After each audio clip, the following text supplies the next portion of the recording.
Tell me, have you ever had this happen? That's right, the dreaded rock chip.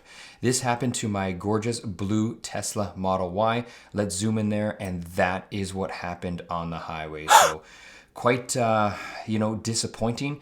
But you know what, we're gonna fix it, and I thought the best way to do this was to actually buy the Tesla paint.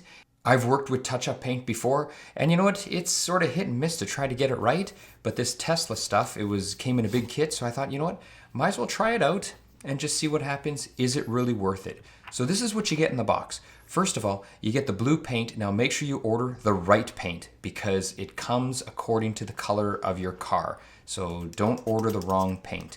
Then what's next in the kit is you get this blending solution. You can see here it's kind of pinkish. And as we dig deeper into the box, you can see we get this nice squeegee. I'm not sure what it's made out of, but it's definitely good quality. I can tell it's a good quality squeegee, so I'm very happy with that. Let's dig into the other side here. You can see we have this nice big buffing towel, microfiber towel. And to be honest, I'm surprised he actually got it in the whole box because this thing is quite plush and it seems really good. Now this white thing here, I don't know exactly what this is. It's some type of felt material. We're going to use that to remove part of the paint.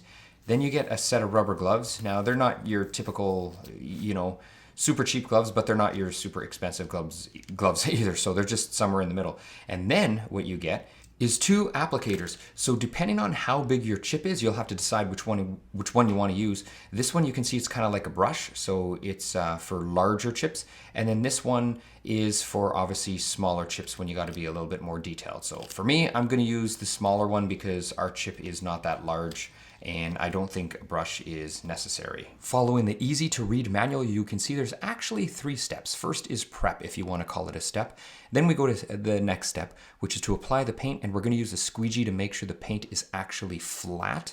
And then in the final step, we are going to use the included wiping cloth with the blending solution, and we are going to take off any excess paint. So, sounds easy? Let's see how it goes. All right, so first things first, we gotta clean off any excess wax or grease, anything like that. And I use this CarPro eraser. I actually buy it by the jug because I just think it works really, really well and I haven't had any issues with it. So once it's all cleaned up, now it is time to put the paint on. Now I shook up the paint really well. I have my squeegee here and you can see I dipped a little bit on the end here. So what we're going to do is we're just gonna fill it in right here.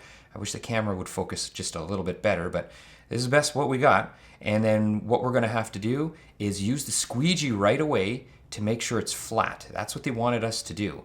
So you can see here on this first time here, I actually took too much out. There, you can see I pushed a little bit too hard and you can see the white there.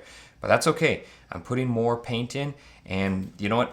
I know it doesn't look the best right now, but trust me, this is what you have to do. And then we're just going to keep flattening it over and over again. And you can build it up. And the good thing is, once you use the blending solution, you're gonna take all of this excess off anyway. So it will come off. But the most important thing to do is to build it up enough because as paint dries, it does shrink. So now you can see I have the blending solution on and I'm using that white sort of felt cloth, whatever you want to call it. They call it a wiping cloth in the kit. And I'm wiping off all of the excess solution and you can see it drying there. Now I've sped up the video here huge because I know it just takes forever. And you can see there's the chip. So it's still there and it looks a little bit dull, but it's not bad. It's really not that bad at all as it dries. And then you'll have to use the buffing towel. You can see there, I know I sped up the video, but I was using the buffing towel. There you go, you can see it again. And that made it nice and shiny. Now from a distance, it looks great. You can still tell if you move right in, but you know what? I'm gonna put paint protection film on it anyway. So I think that'll totally hide it. Now, if I wasn't going to use paint protection film, what I would do is raise it up a little bit more and then I would polish it. Anyway, that's it. Hope you enjoyed the video. Any questions? Let me know.